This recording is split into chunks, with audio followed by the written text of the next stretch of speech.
The Lifestyle Show, presented by Selina Mackenzie. Now, David Eliot says that the story of AI isn't finished yet. The question is, how will you be part of it? He joins us now to tell us about his book, Artificially Intelligent, The Very Human Story of AI. Welcome to the show, David. Thank you so much for having me on today. So for those that don't understand, can you explain exactly what AI is and how does it work? Yeah, it's a bit of a big question, but AI, at the end of the day, AI is a really complicated algorithm, and there's different types of AI and people have different ways of defining it. But the way I like to think of it is, in the most part, what we refer to as AI is algorithms that can change and learn. So unlike a normal computer program where there's a human who decides everything, a human who writes the code, and we decide how it works, an AI algorithm can teach itself and can learn from the experiences of the environment it's in. And because of that, can make decisions that we don't control and can find patterns and do things that we didn't tell it to do. Yeah, I think I've sort of got two camps in my head. I mean, I think AI is brilliant. It's so clever, and I use Chat GPT a lot, and obviously there's certain things in my household. But I also find it quite scary how fast it's going and how it can be abused. I mean, where will we be in 20 or 30 years' time? Yeah, and I don't even think it's 20 or 30 years' time. I think we need to be concerned with a lot of things right now. And it's really the reason I wrote this book is AI to most people is a very alien technology, and it is quite scary. So I heard a lot of my friends talking about their fears.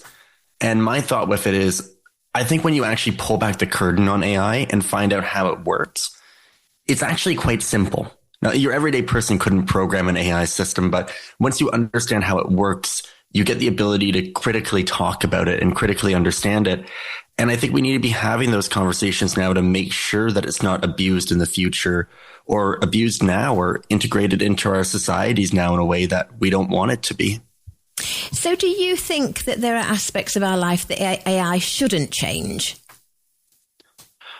That's a really difficult one. I'm not quite sure what aspects shouldn't be changed. I know there's a lot going on right now with human connection, which is one that has me a bit unnerved.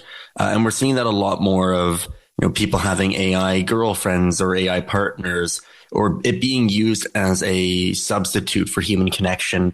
And there's a lot of issues that have already been found psychologically that are being drawn out of that. So that's one that, at least for right now, I think we need to be much more careful about, because we're starting to see some major problems when we substitute our need for socializing and for being social beings with interacting with a computer in this sense. So I'm very weary and concerned about that right now.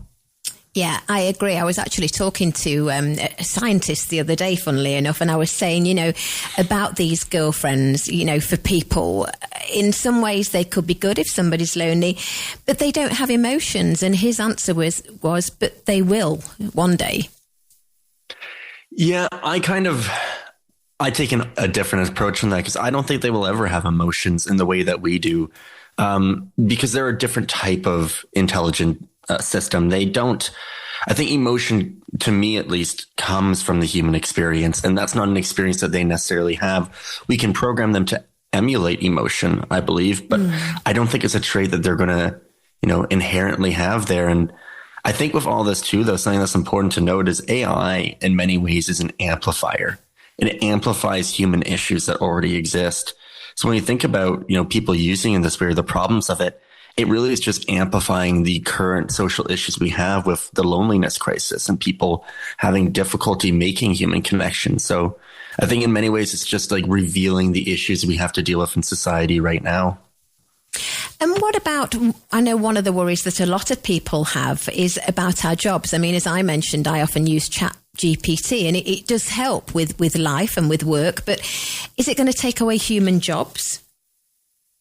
Yeah. The thing I like to say about this is anybody who tells you they know what's going to happen with jobs in AI is either lying or trying to sell you something, because we are in uncharted territory. No one knows where we're heading right now.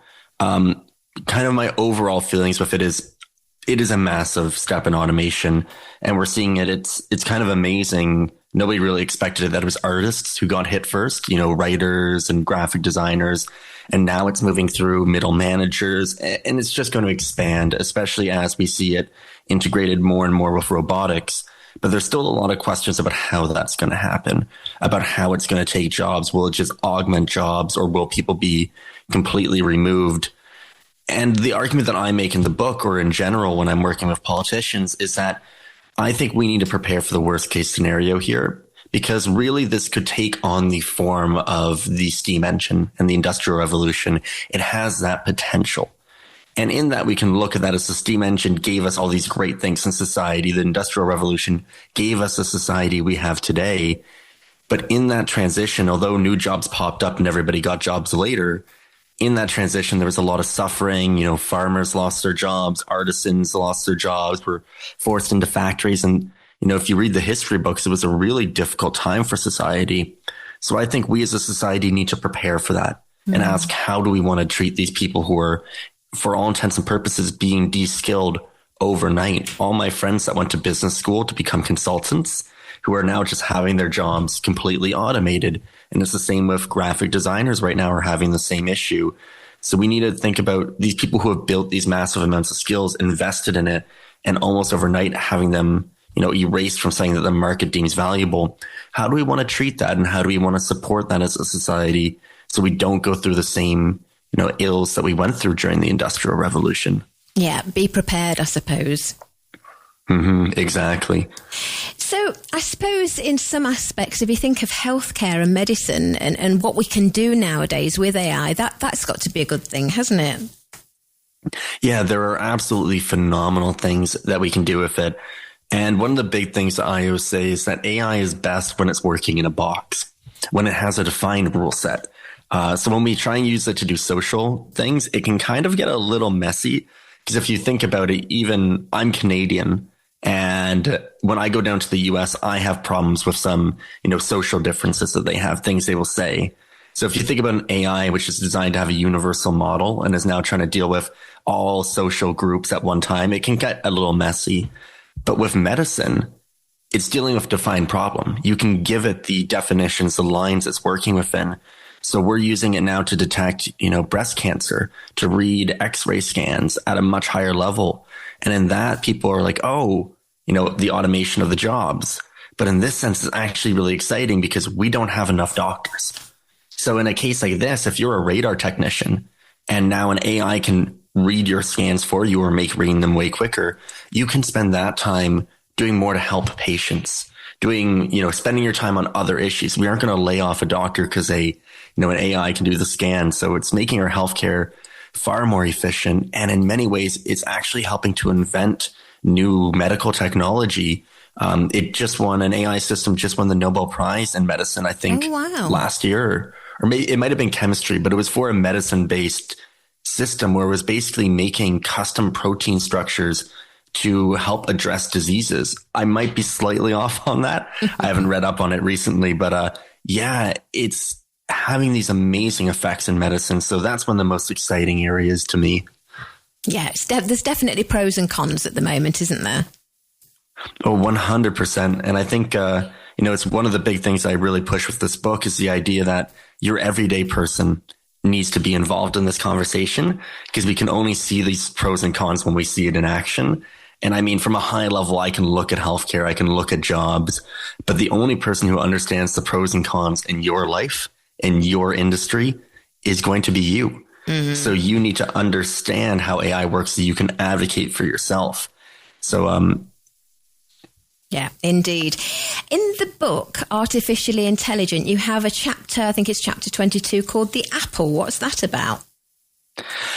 Yeah, that's a book that's become, or a chapter that's become scarily relevant in the last last year. I did not write it to be this relevant, but really it was a warning about most of the book is talking about the perils and threats of these corporations having so much power.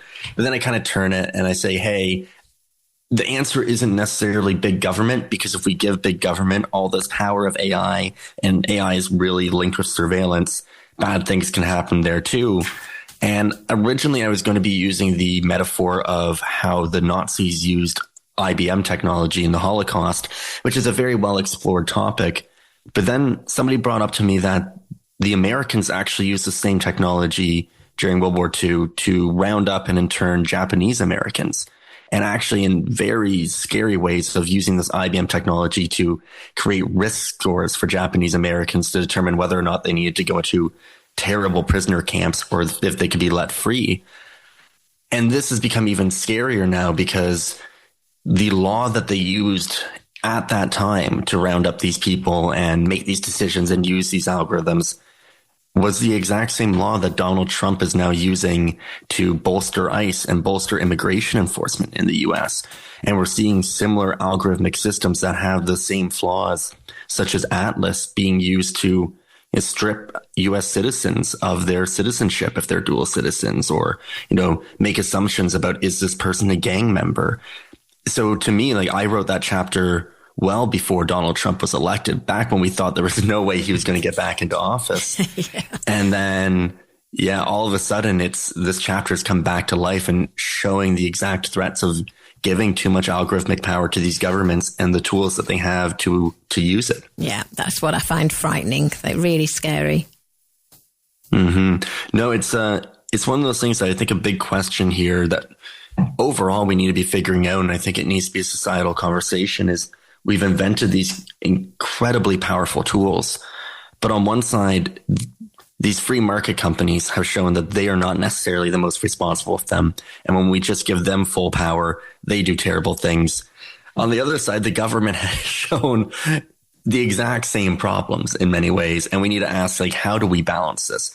How do we create a system with checks and balances that balances the two positions? And, if I had the answers to that, I'd be a much richer man right now. Yes, you would indeed. The other thing that's relevant is the picture on the front cover, because with everything that happened at the Louvre yesterday, you've got a picture of the Mona Lisa, or the Mona Lisa split in two. Yeah. Oh, I hadn't actually thought about how much more relevant that this is now. Yeah, I promise I did not steal this cover from the Louvre. I'm sure you didn't. I have one final question for you, David. Did you use AI to write the book? AI did not write this book, although I did. Of course, you use it for little things like you're searching for a word you just can't find, or helping you with a little sentence. Especially for myself, I am extremely dyslexic. So writing is not something that ever came naturally to me. And I always used technology to help me out. And it definitely was an aid in some places, helping with my grammar, helping with my spelling. But I also think that this book is a demonstration of why humans still have a place in things like writing, because no AI could write this book. If you pick it up and read it, you'll see that there are so many fragments of my heart and my story in this book that, it shows that, the best way to communicate with humans is through stories and through connection. And that's something I don't think AI will be able to do for a very long time. Fingers crossed. Well, it sounds like a really interesting book. And as always, we're selling it on our website for our listeners. So simply go to TRE.radio and click on the bookshop banner. It's called Artificially Intelligent, the Very Human Story of AI. And it's by David Eliot, who we're chatting to now. David, do you have a website as well if people want to find out more? Yes, I do. My website is davideliot.org, and Eliot is spelled with one L and one T. Well, it's a very interesting subject, and I thank you so much for telling us a bit about it today. Thanks, David. Thank you so much for having me on and for such a great conversation. It's been a pleasure. Bye-bye. Goodbye.